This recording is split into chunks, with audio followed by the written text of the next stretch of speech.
तो इस मूवी में हमें एक ऐसा आदमी दिखाया गया है जो कि सिल्वर टंग है। ये वो लोग होते हैं जो किसी भी बुक की स्टोरी को पढ़ें तो वो स्टोरी सच्ची हो जाती है और उसके कैरेक्टर्स असली दुनिया में आ जाते हैं। मूवी के स्टार्ट में उस आदमी को अपनी फैमिली के साथ दिखाया जाता है। वो अपनी वाइफ और छोटी सी बेटी के साथ रहता था। एक रात वो अपनी बेटी को स्टोरी सुना रहा होता है जिसमें किसी रेड कपड़े का जिक्र होता है और वही रेड कपड़ा उनके घर के बाहर आ जाता है। फिर हम 12 साल बाद का टाइम देखते हैं जब सिल्वर टंग की बेटी बड़ी हो चुकी होती है। उसका अपने फादर के साथ बॉन्ड बहुत अच्छा होता है और आज वो किसी ओल्ड बुक शॉप में जाने वाले थे कोई बुक ढूंढने के लिए। उस बुक का नाम होता है द इंक हार्ट। उस बुक कॉपी से भी काम चलने वाला था। अब वो लोग उस बुक शॉप में चले जाते हैं लेकिन सिल्वर टंग की बेटी उससे पहले ही बाहर आ जाती है और जब वो खुद बाहर आता है तो देखता है कि उसकी बेटी से कोई आदमी बात कर रहा है और उसका नाम डस्ट फिंगर है। वो सिल्वर टंग से कहता है क्या तुम्हें बुक मिली और अगर तुम्हें बुक मिल गई तो क्या तुम उसे दोबारा पढ़ोगे। तो सिल्वर टंग उससे कहता है तुम्हें इससे क्या है। तो डस्ट फिंगर कहता है तुम नहीं जानते, तुम्हारी की गलती की वजह से मैं यहाँ पर आया। वो बुक दोबारा पढ़ो और मुझे वापस घर भेजो। तो सिल्वर टंग कहता है मैं अब नहीं पढ़ता और ना ही पढ़ूंगा। तो डस्ट फिंगर कहता है कि ठीक है, इस चीज की खबर तुमसे कैप्रिकॉर्न खुद ले लेगा। वो भी यही चाहता है कि तुम उसके लिए ये बुक पढ़ो। तो सिल्वर टंग उसे धक्का देकर कहता है कि मेरी जान छोड़ दो और वो वहाँ से अपनी बेटी को लेकर चला जाता है। उसकी बेटी उसे पूछती है फादर ये कौन था। तो सिल्वर टंग कहता है नहीं कुछ नहीं, अभी फिलहाल हम तुम्हारी दादी के पास जा रहे हैं। सिल्वर टंग यूं ही किया करता था, किसी भी जगह पर ज्यादा टाइम से ज्यादा नहीं रहता था, हमेशा शिफ्टिंग करता रहता और अब अपनी माँ के घर पहुँच जाता है। वो लोग वहाँ पर पहुँच चुके थे, तेज बारिश हो रही थी और तभी वहाँ पर आता है डस्ट फिंगर। कितनी हैरानी वाली बात थी, इसको कैसे पता चला कि ये लोग यहाँ पर हैं। वो पीछा करते करते यहाँ भी आ गया। वो आकर सिल्वर टंग से कहता है मैंने तुम्हें कहा था ना कि मेरे लिए वो बुक पढ़ दो, लेकिन तुमने ऐसा नहीं किया। मैंने सब कुछ जाकर कैप्रिकॉर्न को बताया है, अब तुम पछताओगे क्योंकि उसके लोग तुम्हें पकड़ने आ चुके हैं। और इसी के साथ कैप्रिकॉर्न के कुछ लोग सिल्वर टंग और उसकी बेटी को अपने साथ ले जाते हैं। अब कैप्रिकॉर्न सिल्वर टंग और उसकी बेटी को अपने साथ ले जाता है और उसे बुक देता है कि इसे मेरी खातिर पढ़ो। और वो बुक होती है अली बाबा 40 चोर, जिसमें कोई आदमी बहुत सारा खजाना इकट्ठा करता है और वो वहाँ से बाहर नहीं निकल पाता। तो जैसे सिल्वर टंग कैप्रिकॉर्न के कहने पर वो बुक पढ़ना स्टार्ट करता है तो वहाँ पे खजाना आने लगता है। ऊपर से सोने के सिक्के और बहुत ज्यादा महंगी और कीमती चीजें गिरने लगती हैं और उसके साथ वो कैरेक्टर भी जो कि खजाना इकट्ठा कर रहा था। कैप्रिकॉर्न जैसे ये देखता है तो उसकी जगह अपना एक आदमी वहाँ पर भेज देता है। तो सिल्वर टंग उससे कहता है कि ये आदमी अब अंदर चला गया है। तो कैप्रिकॉर्न कहता है कि हाँ मुझे भी अंदर नहीं जाना, मैं यहीं पर खुश हूँ और इसी खजाने को यूज करके अपनी जिंदगी यहाँ जीऊंगा। और मैं तुम्हें एक मजे की बात बताऊँ, मुझे अभी तक इंक हार्ट की जितनी भी कॉपीज मिली मैंने उन्हें जला दिया क्योंकि वाकई मैं बुक में वापस नहीं जाना चाहता और इस बुक की कॉपी को भी मैं जला दूंगा। तो पास ही डस्ट फिंगर भी खड़ा होता है और वो कैप्रिकॉर्न से कहता है कि मैंने तुमसे मदद मांगी थी, तुम नहीं जाना चाहते लेकिन मैं तो वापस जाना चाहता हूँ ना, मुझे वापस भेजो। तो कैप्रिकॉर्न कहता है कि हरगिज़ नहीं, मुझे से कोई फर्क नहीं पड़ता कि तुम्हें वापस जाना है या नहीं, लेकिन इतना जरूर पता है कि अगर मैं वापस गया तो मैं दोबारा से स्लेव बन जाऊंगा। इसी के साथ वो बुक को भी आग में फेंककर जला देता है। इसके बाद कैप्रिकॉर्न सिल्वर टंग और उसकी बेटी को कहीं पर ले जाकर बंद कर देता है। अब डस्ट फिंगर जाता है किचन में जहाँ पर एक लेडी काम कर रही होती है। वो लेडी बोल नहीं सकती थी, उसको भी कैप्रिकॉर्न ने अपने पास स्लेव बनाकर रखा हुआ था। वो भी यहाँ से कई बार भाग चुकी थी लेकिन उसे दोबारा से पकड़ लिया जाता।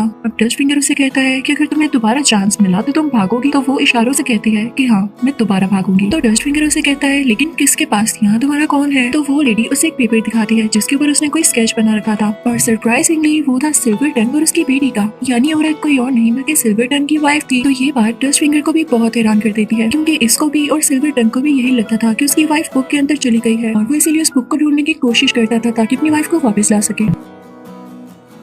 फिर हम सिल्वर टंग को देखते हैं जो कि अपनी मदर और अपनी बेटी के साथ एक जगह पर कैद होता है। उनके साथ वो फिक्शनल कैरेक्टर भी होता है जो कि बुक से अभी अभी बाहर आया था। अब वहाँ सिल्वर टंग बातें करने लगा। वहाँ सिल्वर टंग कहता है कि काश मेरे पास इंक हार्ट बुक आ जाए और मैं अभी के अभी कैप्रिकॉर्न को उस बुक में वापस भेज दूँ। मैंने बहुत कोशिश की है अपनी वाइफ को वापस लाने की भी, लेकिन वो मुझे मिलती ही नहीं और हमेशा मैं नाकाम हो जाता हूँ। अब सिल्वर टंग को क्या पता था कि उसकी वाइफ तो यहीं पर है। तभी दूसरी तरफ डस्ट फिंगर को एक आइडिया आता है। उसे तो पता चल चुका था कि सिल्वर टंग की वाइफ यहीं पर है, लेकिन वो ये बात सिल्वर टंग को नहीं बताना चाहता था। वो सीधा सिल्वर टंग के पास जाता है और उसे कहता है कि क्या हम इस बुक की कॉपी मिलकर नहीं ढूंढ सकते। कैप्रिकॉर्न ने तो मेरी मदद की ही नहीं, तुम भी अपनी वाइफ को इस बुक से वापस लाना चाहते हो और मैं बुक के अंदर जाना चाहता हूँ, यानी हम दोनों को बुक ढूंढनी है तो क्यों ना मिलके ढूंढे। तो सिल्वर टंग कहता है लेकिन ये पॉसिबल कैसे होगा, हम तो यहाँ पर कैद हैं, हमें यहाँ से निकालेगा कौन। तो डस्ट फिंगर कहता है कि इसकी टेंशन तुम ना लो, मेरे पास एक बुक है। वो उसे उसका एक पेज पढ़ने को कहता है जिसमें किसी स्टॉर्म का जिक्र होता है। सिल्वर टंग वो बुक पढ़ने लगता है। तभी वहाँ पर एक बहुत बड़ा स्टॉर्म आता है जिसकी वजह से वो लोग यहाँ से बच निकलते हैं और चल पड़ते हैं वो बुक ढूंढने के लिए। है। अब ये सब यहाँ से निकल तो चुके होते हैं, लेकिन सिल्वर टंग की वाइफ अभी भी वहाँ पर होती है, जो कि डस्ट फिंगर से मदद के लिए कहती है। लेकिन डस्ट फिंगर उसे नहीं बचाता और ना ही सिल्वर टंग को बताता है, वरना अगर सिल्वर टंग को ये पता चल जाता कि उसकी वाइफ तो यहीं पर है तो वो बुक क्यों ढूंढता, और अगर वो बुक ना ढूंढता तो डस्ट फिंगर भी यहीं का यहीं रह जाता। इसलिए वो उसकी कोई मदद नहीं करता और वो लोग आगे चल पड़ते हैं। अब उन लोगों ने इस बुक यानी इन कार्ड के राइटर को ढूंढ लिया था। वहाँ पर वो उस राइटर के जरिए एक और बुक ले लेते हैं। बुक लेने के बाद डस्ट फिंगर बहुत खुश होता है और सिल्वर टंग से कहता है जल्दी से मुझे इस बुक में वापस भेज दो ताकि मैं अपनी फैमिली के पास जा सकूं। तो सिल्वर टंग कहता है कि नहीं, पहले मैं अपनी वाइफ को बाहर बुलाऊंगा, उसके बाद तुम्हें भेजूंगा। तो जब डस्ट फिंगर ये सोचता है कि तो अपनी वाइफ को बाहर बुला ही नहीं सकेगा और मुझे यूं ही इतना वेट करना पड़ेगा, तो वो उसे सब कुछ सच बता देता है कि मैंने तुमसे ये बात छुपाई और उसे वो बुक छीन के जाने लगता है। तो सिल्वर टंग कहता है कि तुम्हारा दिमाग तो ठीक था, तुमने मुझे पहले क्यों नहीं बताया कि मेरी वाइफ यहीं पर है, मुझे उसकी लोकेशन बताओ। तो डस्ट फिंगर कहता है कि जहाँ से हम आ रहे हैं वो वहीं पर कैद है। अब उन दोनों में बहस और लड़ाई होने लगती है। तो डस्ट फिंगर कहता है कि नहीं मारो मुझे, जैसे तुम्हें अपनी फैमिली प्यारी है मुझे भी तो इसी तरह अपनी फैमिली से प्यार है, कि मेरा हक नहीं बनता कि मैं भी अपनी फैमिली के पास जाऊँ, तुमने मेरे लिए बुक ढूंढी, शुक्रिया। सिल्वर टंग कहता है कि शुक्रिया मत कहो मुझे, बल्कि मेरे साथ चलो मेरी बीवी को आजाद करवाने के लिए। और अब सिल्वर टंग अपनी बेटी को उसी राइटर के घर पे छोड़ता है और डस्ट फिंगर को अपने साथ लेके उधर चल पड़ता है जहाँ पर उसकी बीवी कैद होती है, यानी कैप्रिकॉर्न के पास। अब वो लड़की यानी सिल्वर टंग की बेटी बैठकर एक बुक पढ़ी होती है जिसमें किसी डॉग यानी पपी का जिक्र होता है। उसके सामने वही डॉग आ जाता है, यानी सिल्वर टंग की बेटी के पास भी वही एबिलिटीज थी, वो भी एक सिल्वर टंग थी। तभी अंदर राइटर आता है जो कि कैप्रिकॉर्न के साथ मिला हुआ था और उसके साथ कैप्रिकॉर्न के कुछ लोग भी थे। डॉग को देख के उनको भी पता चल जाता है कि ये बच्ची सिल्वर टंग है। वो उसे पकड़कर अपने साथ कैप्रिकॉर्न के पास ले जाते हैं। वो लोग उसके साथ राइटर को भी ले जाते हैं कि तुमने इनको बुक क्यों दी, और फिर इनको 20 मिनट में ले जाकर कैद कर देते हैं। जिस जगह इस बच्ची को कैद करते हैं उसके साथ वाले रूम में ही डस्ट फिंगर भी होता है। वहाँ से डस्ट फिंगर भागकर सिल्वर टंग के पास जाता है और उसे बताता है कि तुम्हारी बेटी भी यहाँ पर आ चुकी है, उसे कैद कर लिया गया है और उसी ने मुझे बताया है कि कैप्रिकॉर्न के पास अभी भी इन कार्ड की कॉपी है और उसमें से वो एक कैरेक्टर को बाहर लाना चाहता है जो कि बहुत ही ज्यादा पावरफुल है और उसके पास ब्लैक पावर्स हैं। उसका नाम है शैडो। हमें कैप्रिकॉर्न को ऐसा करने से रोकना होगा। डस्ट फिंगर सिल्वर टंग को ये भी बताता है कि कैप्रिकॉर्न तुम्हारी बेटी से आज वो बुक पढ़वाने वाला है ताकि वो शैडो को यहाँ पर बुला सके। तो सिल्वर टंग को बहुत बुरा लगता है, वो काफी परेशान हो जाता है।